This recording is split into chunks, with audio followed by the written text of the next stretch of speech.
Pois é, esse dia chegou. No vídeo de hoje eu vou falar de astrologia. Vou falar mal, no caso, né? Se você que está assistindo acredita em astrologia, vou te fazer um pedido. Antes de sair comentando besteira aqui no vídeo, assista ele até o final. Assista até o final que eu vou mostrar aqui por que a astrologia é o terraplanismo socialmente aceito. Acredito que muita gente aqui concorda que o terraplanismo é ridículo, né? Tipo, pleno século XXI, a galera acreditar que a Terra é um disco plano e que tem um domo. Não faz sentido. Agora pare para pensar um pouco. O que é que faz o terraplanismo ser tão ridículo? Se você parar para analisar, é o fato de que essa galera acredita numa coisa, numa teoria que já foi refutada há muito tempo, lá desde a época dos gregos. Tipo, não seria tão ridículo se a gente tivesse em alguns séculos antes de Cristo e viesse alguém dizer que a Terra é plana. Tá, seria compreensível, né, devido à época e tudo mais. Só que, pleno século XXI, a pessoa vir me dizer que a Terra é plana. Sinceramente... Sim, o terraplanismo é ridículo, mas o que é que isso tem a ver com a minha astrologia? A astrologia é um estudo milenar que mostra como os astros influenciam nos acontecimentos da Terra. E é verdade! Eu sinto dizer, minha filha, mas a astrologia já foi refutada há muito tempo pela ciência, assim como o terraplanismo. Ah, mas era o que me faltava. Olha, não, eu não acredito que a ciência tenha refutado a astrologia, simples assim. Porque não cabe à ciência opinar sobre a astrologia. A astrologia é algo místico, a ciência não está nesse nível místico. Sabe o que eu acho? Isso aí é coisa de virginiano, que fica procurando defeito nas coisas. Isso mesmo, você é virginiano e eu ainda digo mais.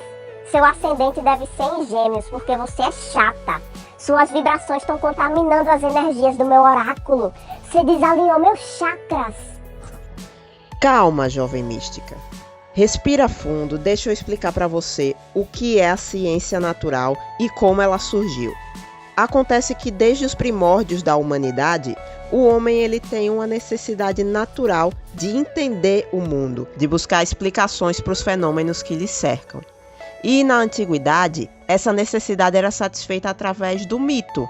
E é por isso que nós temos a nossa riquíssima mitologia, com contribuições de diversos povos. Agora, o mito era um negócio assim, ninguém estava preocupado em saber se era verídico, se era testável. Não, a galera não ligava para isso não. A pessoa só queria uma explicação, queria acreditar em alguma coisa. Então eles acreditavam simplesmente porque queriam acreditar, porque era satisfatório. Mas aí, devido a fenômenos culturais, sociais, econômicos, o mito ele foi caindo em desuso nas sociedades antigas e foi surgindo a necessidade de explicar, utilizando a razão, fenômenos que antes eram explicados utilizando a mitologia. E foi então que surgiu a nossa queridíssima filosofia, que consiste nessa investigação utilizando a razão e a lógica. Os primeiros filósofos, os pré-socráticos, eles foram os primeiros a buscar explicações racionais para fenômenos naturais. E por isso eles eram chamados lindamente de filósofos naturais. Olha que coisa linda. Aí, a partir daí, a filosofia foi crescendo e se desenvolvendo em suas diversas áreas. E nisso sempre havia ideias contrárias, filósofos que discordavam entre si. Sempre houve essas discordâncias de ideias, essas discussões. E tem até um nome chique para isso, a gente chama de dialética. A dialética é muito importante para construir a filosofia porque ela parte da ideia de que seu pensamento, por mais racional e bem fundamentado que ele seja, ele pode ser confrontado e certamente vai. E caso surja um argumento melhor, ele pode ser completamente refutado. Então é muito importante você ter isso na sua mente. Você pode estar errado. E assim, não é vergonha nenhuma mudar de ideia diante de novos argumentos. Muito pelo contrário, isso é um ato nobre. Um bom filósofo, ele está sempre aberto a novas ideias, porque ele quer sempre estar cada vez mais próximo da verdade. Agora, nem sempre foi assim. Houve uma época em que o modo filosófico, racional de pensar foi extremamente reprimido. Essa época foi a Idade Média. Meu irmão, lá não adiantava você ter argumentos, não adiantava você ter razão. A fé cega ofuscava tudo. Era como se a gente tivesse retrocedido ao mito, na questão de acreditar porque é o que me deixa confortável, não porque é verdade. Lá era assim, você podia chegar com os melhores argumentos, os melhores estudos. Se fosse contra o que a igreja dizia, você estava ferrado. E isso custou a vida de muita gente, muitas mulheres acusadas injustamente de bruxaria, muitos grandes cientistas, filósofos e muitas pessoas comuns que cometiam o pecado de pensar. Por isso essa época foi carinhosamente apelidada de Idade das Trevas. Ai, que coisa linda!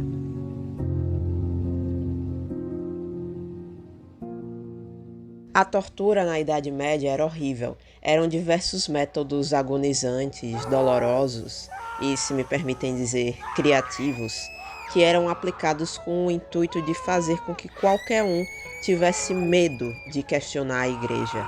Sabe por que era tão importante para os fanáticos que ninguém os questionasse? A resposta é porque eles eram fanáticos. Não suportavam a ideia da possibilidade de estarem errados. E por isso eles se utilizavam desses métodos extremos e agonizantes para fazer com que o pensador, o questionador, renunciasse os seus questionamentos, porque eles jamais iriam renunciar à sua fé cega. As pessoas eram queimadas vivas, eram empaladas de forma que às vezes demoravam dias para morrer. Suas línguas eram cortadas, seus rostos todos desfigurados por conta dos métodos cruéis. E muitas vezes elas eram humilhadas publicamente, servindo de exemplo para que qualquer um tivesse medo de questionar a igreja, de cometer o pecado da heresia, o pecado do pensamento crítico.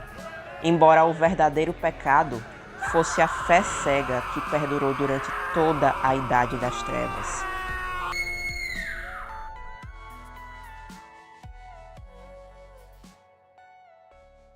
E foi depois de 1000 anos de Idade das Trevas que o mundo passou por uma revolução na forma de entender a realidade. É uma época que a gente chamou de Renascimento. E foi uma época marcada por diversos avanços científicos em diversas áreas. E o que a gente chama de ciência natural hoje em dia, foi consolidado nessa época, no Renascimento. Então a ciência surgiu a partir de muita revolução, de muita dialética entre ideias. E assim, tudo, literalmente tudo, que torna a sua vida confortável hoje em dia, só foi possível graças à ciência. Vacina, remédio, meio de comunicação, aumento na expectativa de vida, aumento nas taxas de natalidade. Agradeça à ciência por isso. Tá, eu reconheço a importância da ciência bastante, eu nunca neguei isso. Eu só acho que os cientistas são muito chatos quando querem se meter nas crenças dos outros. Astrologia, o que é que eles têm a ver com astrologia? Eles têm mais a que fazer o trabalho deles do que estar se metendo na minha astrologia. Minha querida jovem mística, calma, respire fundo, que eu vou explicar para você da forma mais didática possível. Olha, de fato, o trabalho dos cientistas é fazer ciência, isso é óbvio. Agora, pensa um pouquinho comigo. Quem faz a ciência somos nós, os seres humanos. E os seres humanos são falhos. Nós temos 5 sentidos que nos enganam o tempo todo. Nós temos uma mente cheia de vieses que prega peças na gente o tempo todo. Então, a última coisa que a gente quer é deixar que a falibilidade humana interfira nos nossos estudos científicos. Então, para fazer ciência de forma adequada, a gente precisa de um método extremamente rigoroso que reduza ao máximo os efeitos da falibilidade humana nos estudos da natureza. Felizmente, esse método existe. É o método científico. Antes de topar no ponto que eu quero chegar, eu vou explicar aqui de forma bem básica o método científico.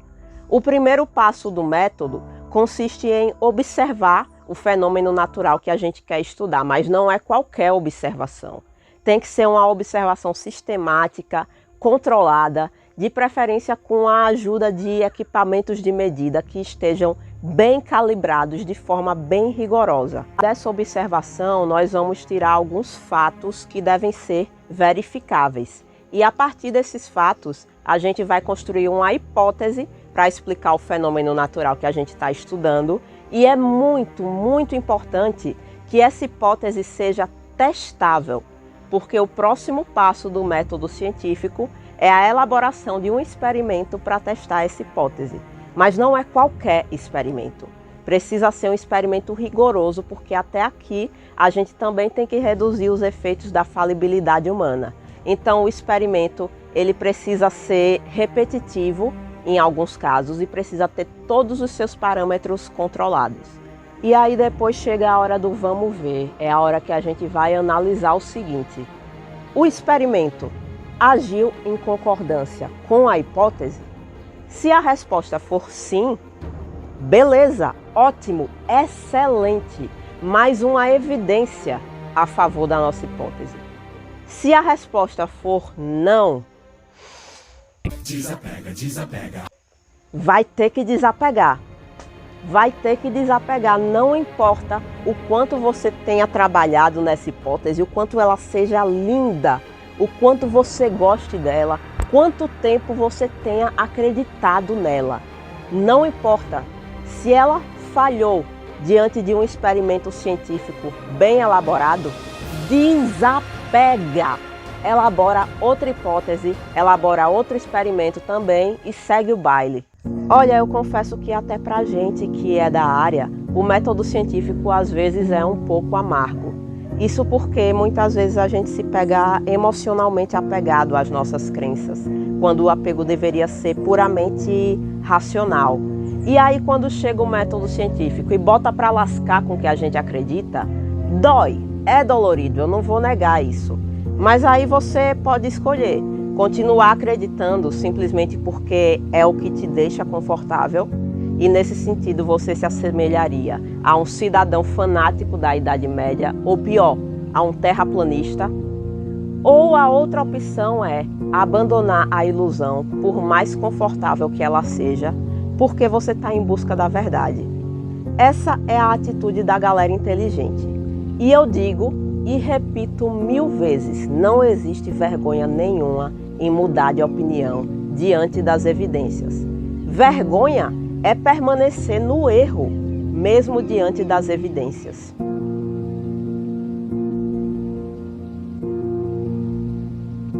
Uma breve pausa aqui para explicar o que eu não estou querendo dizer. Eu não estou dizendo que a ciência é inquestionável. Não, muito pelo contrário. Você pode questionar a ciência, você pode contestar à vontade. Mas você precisa de argumentos e de evidências que validem a sua contestação. E aí isso vai ser discutido no meio científico e a gente vê no que dá. Caso você não tenha nenhum argumento, é só eu acho, eu penso, então aí é só mais um negacionismo, só mais uma teoria da conspiração que você tirou de dentro do furico e não vai valer nada. Eu também não estou querendo dizer que a ciência é perfeita, ela não é. O que o método científico faz é reduzir ao máximo os efeitos da falibilidade humana nos nossos estudos.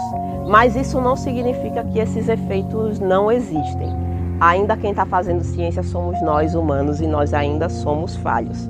Então, é muito comum, por exemplo, uma hipótese que a gente acreditou por muito tempo, que passou em um experimento que a gente achava que era perfeito, tempos depois essa hipótese ser provada falsa. E aí ela precisa ser revista. Isso acontece. Mas esse é o diferencial da ciência. Ela é mutável diante de novas evidências. Diferente de qualquer outro método, a ciência está sempre corrigindo a si mesma. E é por isso que ela evolui.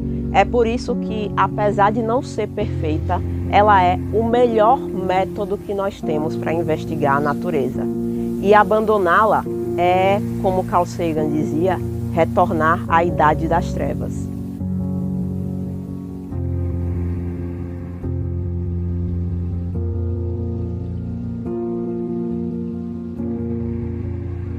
Mas enfim, minha querida jovem mística, tudo isso foi para explicar para você que a ciência, a qual você mesma concordou que é muito importante em nossas vidas e deve ser levada a sério, ela é inseparável do método científico.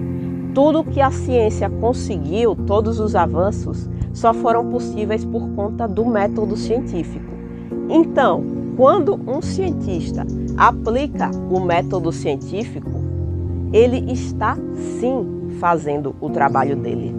Mas aí, se o método científico ataca a sua pseudociência de estimação, a gente não tem culpa, né? Sinto muito.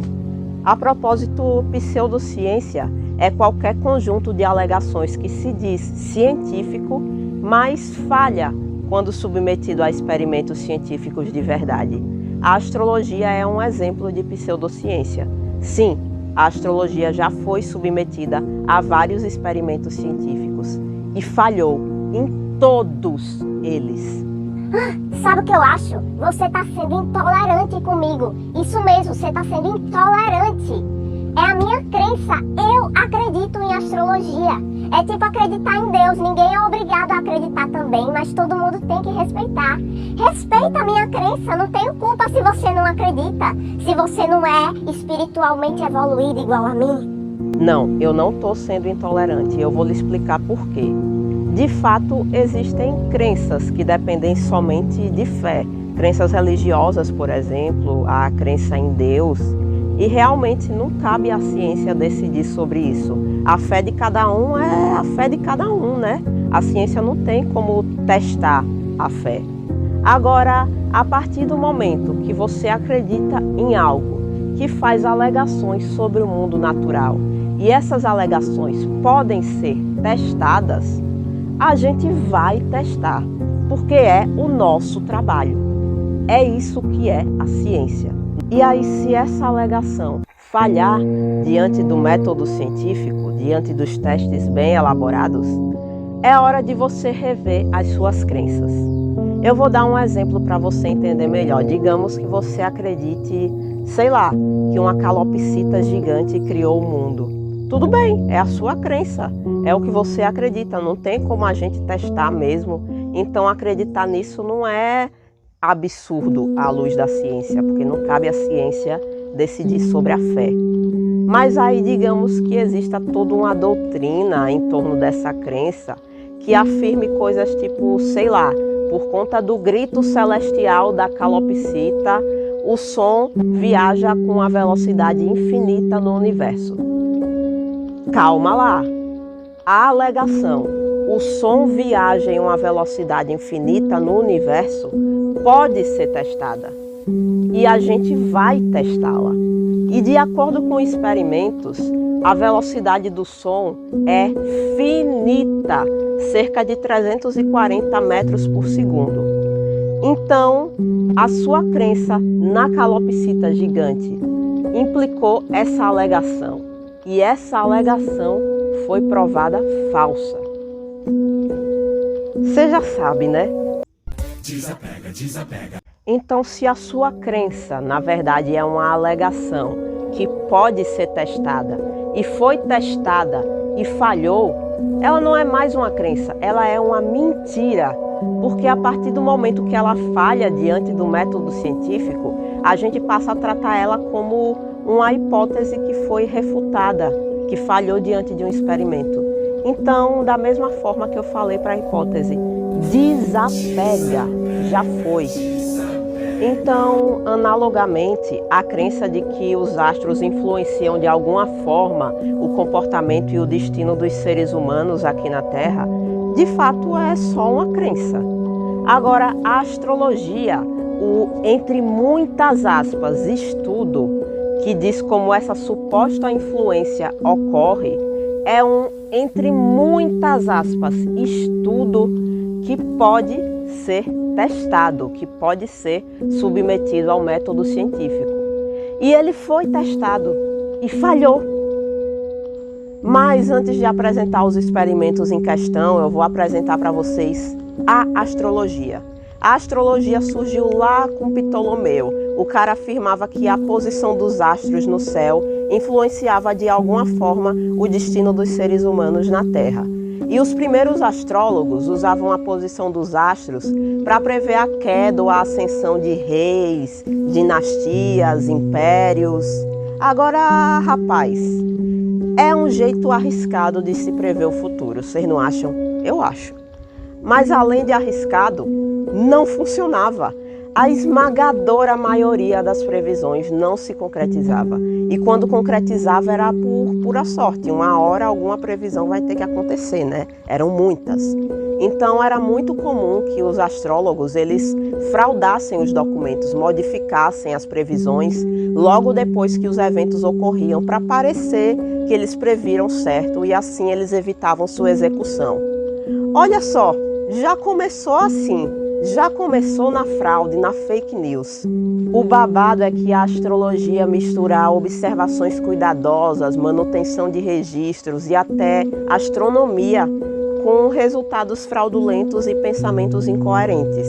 Isso acaba confundindo muita gente, porque quando você olha superficialmente, parece que tem uma credibilidade científica ali. Mas aí você vai destrinchando o negócio a fundo e aí você vê o tamanho da trambicagem que é a astrologia. Hoje em dia as previsões arriscadas caíram em desuso e a astrologia se popularizou com as descrições de personalidade baseadas no zodíaco no momento do nascimento da pessoa. Mas bora entender o que é esse tal de zodíaco. Considerando o nosso referencial aqui na Terra, quando a gente olha para o Sol, o caminho que ele faz parece que ele segue uma linha imaginária no céu. E essa linha a gente chama de eclíptica.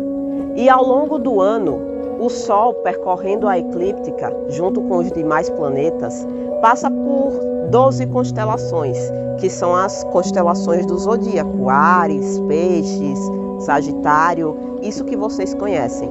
A constelação a qual o Sol estava no momento do nascimento de alguém é o signo do zodíaco dessa pessoa. E tem a posição dos outros planetas também que percorrem a eclíptica. Mas pera, vamos analisar umas coisas aqui, umas perguntas constrangedoras que os astrólogos evitam responder. Se a posição dos astros influencia no comportamento humano, primeiramente, por que a astrologia só considera uma fração tão pequena desses astros nos seus estudos? Tipo, porque ninguém considera a influência dos asteroides no cinturão de Kuiper? Porque ninguém considera os outros planetas anões do sistema solar, além de Plutão? Não, e fora os outros astros do universo, né? O universo, gente, é imenso, possivelmente infinito.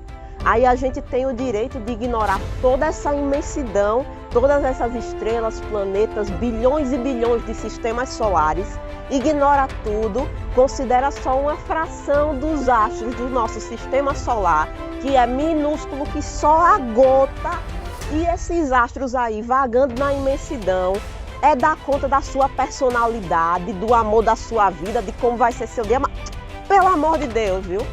Isso aí é de uma arrogância incrível. Meu irmão, você não tem essa importância toda para o universo não. O Sol, Marte, a Lua, não tá nem aí. Pelo menos uma vez na sua vida, larga de olhar para o seu umbigo e olha para essa imensidão.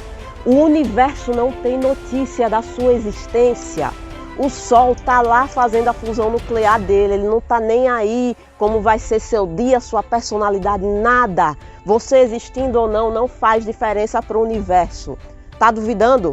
Morra aí rapidinho para você ver se vai fazer diferença. Ei, mano, é pegadinha, né? Pra morrer de verdade não, tá? Pro universo tanto faz, mas você tem amigos e tem família que gosta muito de você. E você certamente é um ser humano gostoso, caso não tenha votado em Bolsonaro. Se você votou em Bolsonaro, você é feio.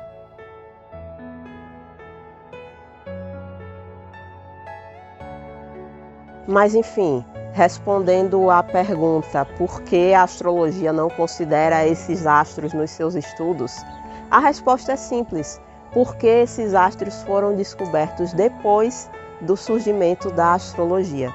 Se você parar para ver, a astrologia parou no tempo. Ela não considera as descobertas da astronomia, que é uma ciência, nos seus estudos. As novas descobertas, os novos astros, os astrólogos ignoram completamente. A astrologia não é aberta a novas evidências, a novas descobertas. E isso também caracteriza uma pseudociência. E não é só isso, os próprios signos do zodíaco mudaram. É sério, devido ao movimento de precessão da Terra, um movimento que também foi descoberto depois do surgimento da astrologia e também é ignorado pelos astrólogos. O tempo que o Sol passa nas constelações do zodíaco não é mais o mesmo de milhares de anos atrás. Aqui, para vocês terem uma ideia, tem uma comparação de como seriam os novos signos do zodíaco, considerando o movimento de precessão dos equinócios. Há mais de 2000 anos, a constelação que servia de fundo para a intersecção, que marcava o início da primavera no hemisfério norte, era a constelação de Áries.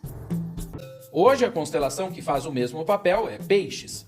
O Sol, que há 2000 anos ficava em Áries entre 20 de março e 19 de abril, nos tempos atuais fica entre 18 de abril e 14 de maio.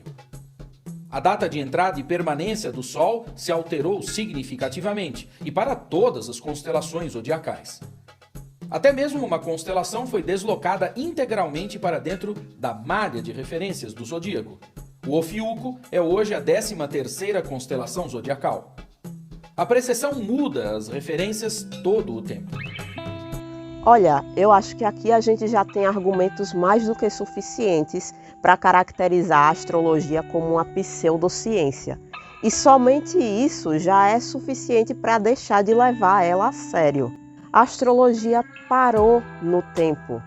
Pensa bem, você se trataria com a medicina de milhares de anos atrás? Olha, você não sabe o que está dizendo. Se você ler o seu horóscopo, você vai ver, bate certinho, é impressionante. É impossível que a astrologia esteja errada. Olha só meu horóscopo, aqui está escrito: você é literalmente um ser humano que acredita em signos. É tão eu! Tem isso também. A astrologia, ela se aproveita da nossa falibilidade e dos vieses da nossa mente, diferente da ciência que tenta evitá-los. Um desses vieses é o chamado viés de confirmação.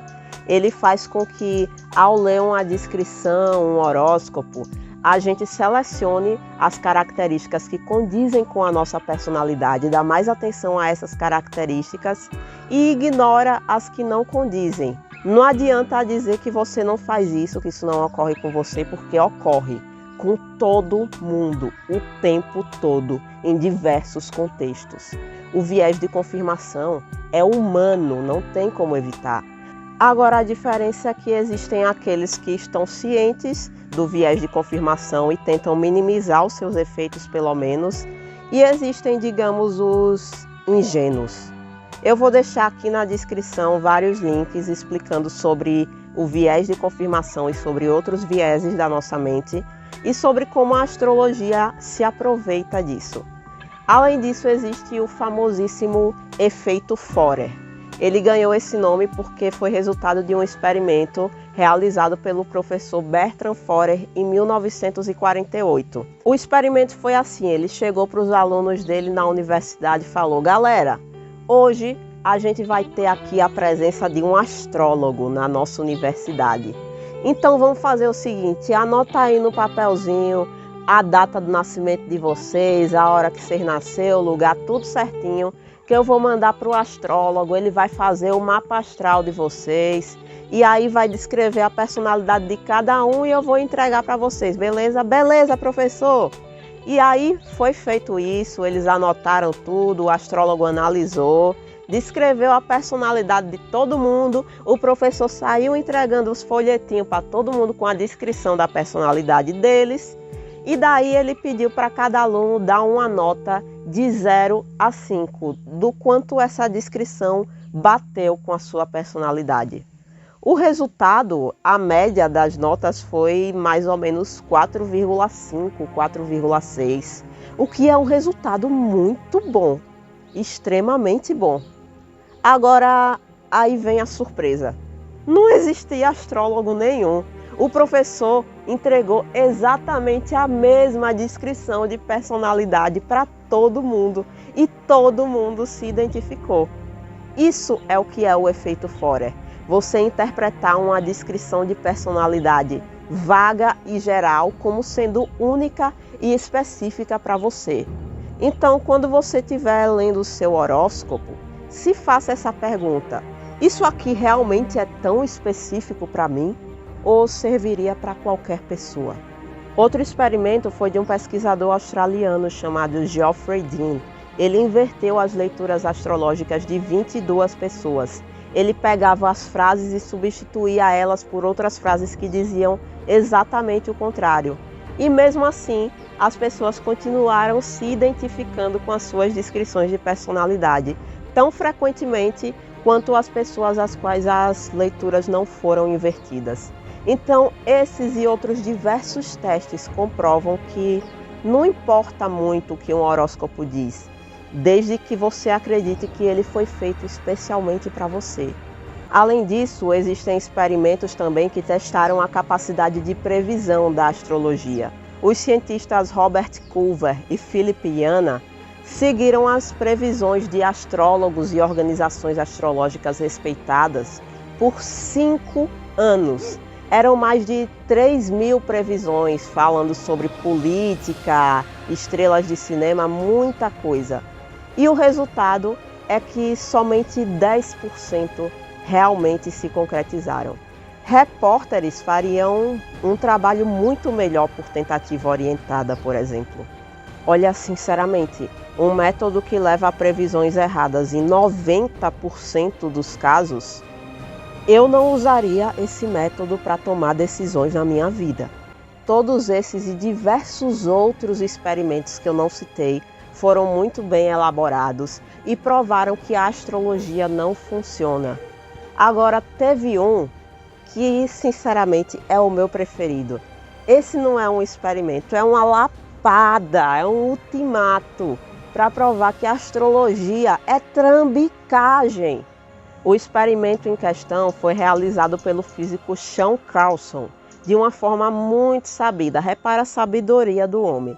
Ele chamou um grupo de voluntários para traçar o perfil de personalidade deles através das respostas a um questionário chamado de CPI. Esse questionário é amplamente aceito, inclusive pelos astrólogos que participaram do experimento.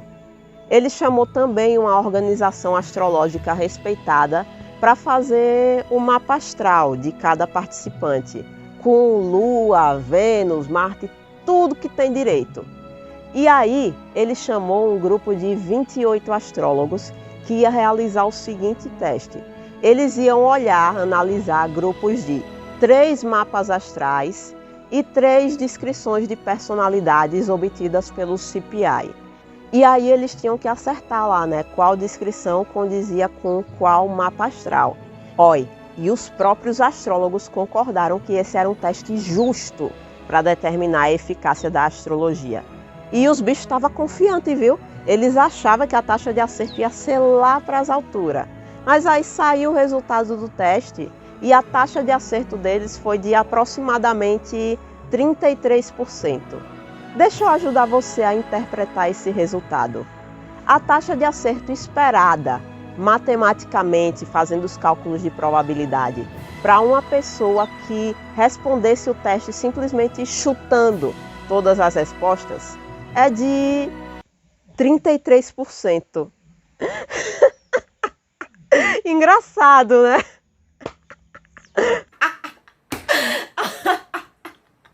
Eu tô editando o vídeo, velho. Chego nessa parte.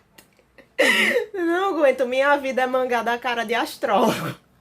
Isso é engraçado, velho, porque se eu, você, uma criança de 3 anos, fizesse esse teste simplesmente chutando, a gente obteria o mesmo resultado ou poderia até se sair melhor do que os astrólogos que fizeram lá analisando as coisas, tudo, os mapas astral.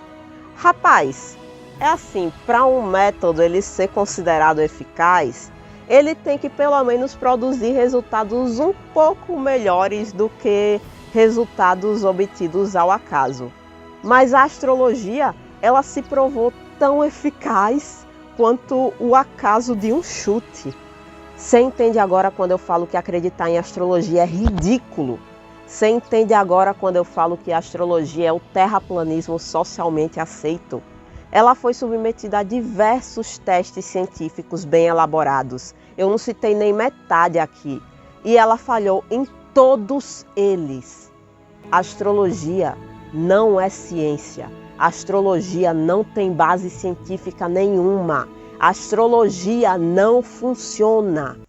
Desapega, desapega, desapega, desapega. Ai, tá bom, você me convenceu. Realmente, à luz da ciência, a astrologia não faz sentido.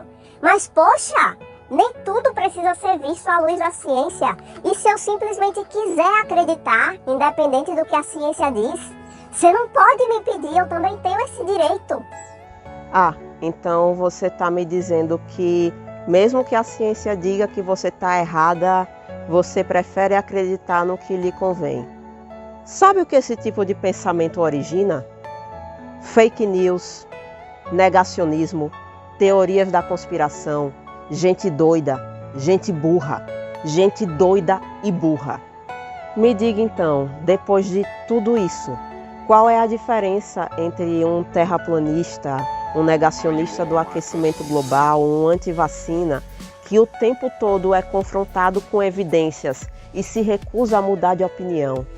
Qual é a diferença deles para você, me dizendo isso agora, que vai continuar acreditando na astrologia apesar de tudo que a ciência diz? A diferença, se você parar para ver, é que esse seu comportamento é socialmente aceito, mas ele segue os mesmos padrões negacionistas de outras teorias ridículas, como o terraplanismo. Mais uma vez a gente chega na conclusão que a astrologia é o terraplanismo socialmente aceito. Então, pensa um pouquinho depois de tudo isso, tá?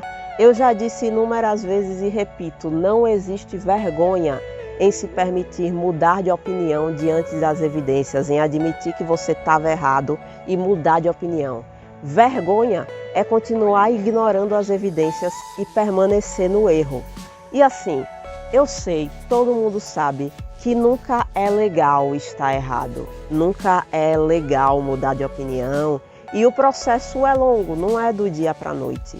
Mas você prefere se permitir passar por esse processo ou você prefere carregar o peso de ser comparável a um terraplanista, um cidadão fanático da Idade Média, um tio preconceituoso que ignora todos os argumentos que dizem que o preconceito dele não faz sentido, um Jair Bolsonaro? Não, pelo amor de Deus, ele nunca, Bolsonaro nunca. Eu não quero me assemelhar a Bolsonaro em nada, eu não quero nem que o meu modo de respirar lembre Jair Bolsonaro. Eu odeio Bolsonaro. Incrível, a primeira vez durante o vídeo todo em que a gente concordou. Mas enfim, então você já sabe como prosseguir, né? Eu estou deixando aqui na descrição várias referências, inclusive recomendações de leituras, para você aprender mais sobre o método científico, a importância, inclusive a beleza da ciência. E claro, também estou deixando referências detonando a astrologia. Como últimos conselhos, prefira sempre a verdade, por mais satisfatória e conveniente que a ilusão possa parecer. Não acredite em algo só porque você quer acreditar. Acreditar em algo não o torna verdadeiro. Siga as evidências aonde quer que elas lhe levem. Utilize sempre o pensamento crítico e o método científico para julgar qualquer informação. Aquilo que não resiste ao rigor da ciência não deve ser levado a sério. E repetindo mais uma vez, não há vergonha nenhuma em mudar de opinião. Vergonha é permanecer no erro. E por fim, se inscreva no canal e deixe seu fora Bolsonaro. Eu quis dizer deixe seu like. Mas deixe seu fora Bolsonaro aqui também. Comenta aí com a hashtag fora Bolsonaro, porque o cara merece.